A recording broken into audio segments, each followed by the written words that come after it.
লন্ডনে ব্রিটিশ পার্লামেন্টের সামনে সন্ন্যাসী চিন্ময় কৃষ্ণ দাসের মুক্তির দাবিতে আজ বিক্ষোভ হলো।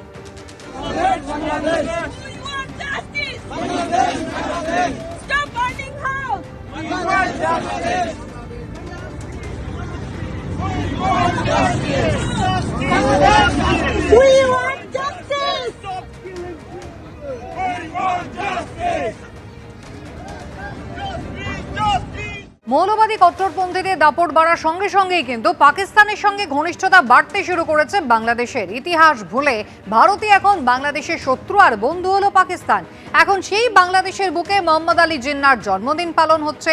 পাকিস্তানের জনক জিন্নাহকে বাংলাদেশের জনক ঘোষণার দাবিও উঠছে। পাকিস্তান থেকে প্রথমবার চট্টগ্রামে সরাসরি জাহাজও এসে পৌঁছে গিয়েছে।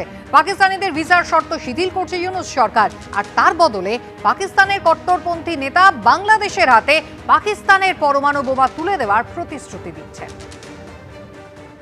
आज हम अपने बंगाली भाइयों को जवाब देते हैं, उन्हें बताते हैं कि भाई ये पाकिस्तान तुम्हारा है।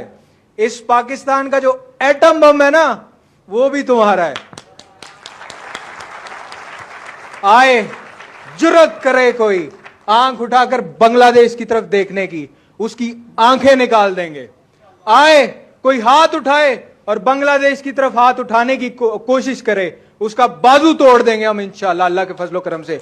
मैं आपको एक मुल्क का नाम नहीं लेता। গবুচন্দ্র রাজার গবুচন্দ্র মন্ত্রী বলে একটা কথা আছে, যে এক তো হচ্ছে পাকিস্তান একটি প্রায় কাঙালি দেশ হয়ে গেছে, আর এখানে আমাদের বাংলাদেশ, তো এরা দুজনে মিলে কি ঘট পোকাচ্ছে জানি না। ভারতের চিন্তা নেই, ভারত অনেক বড় মহাশক্তি। ওরা ভারতকে নানাভাবে প্রভোগ করছে এবং ওরা চাইছে ভারত যদি একটু প্রভোকেশনে পা দেয় তাহলে একটা যুদ্ধ পরিস্থিতি তৈরি করে দেওয়া যাবে এবং তারপরে আরেকটা পাকিস্তান বানিয়ে দেওয়া যাবে। একেবারে পরমাণু বোমা দিয়ে পাকিস্তান বাংলাদেশকে সাহায্য করবে এমনই প্রতিশ্রুতি কিন্তু পাকিস্তানের অভ্যন্তর থেকে উঠে আসছে। শুধু তাই নয়, ঢাকা বিশ্ববিদ্যালয়ের অধ্যাপক তিনিও কিন্তু বলছেন পাকিস্তান অত্যন্ত ভরসাযোগ্য, তাই তাদের সঙ্গে কিন্তু একেবারে আন্ডারস্ট্যান্ডিং করে নিতে পারে বাংলাদেশ, তাতে তাদেরই সুবিধা হবে। আর এই প্রসঙ্গে কি বললেন শ্রমিক ভট্টাচার্য এবং পাল্টা কি বলছেন তৃণমূল সাংসদ সুদীপ বন্দ্যোপাধ্যায়, পরপর দেখুন।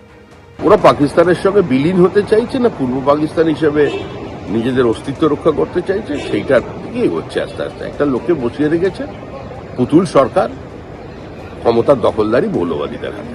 আমার দেশন যত কম তত ভালো, এসব পাগলামের জবাব দেওয়ার কোনো প্রয়োজন।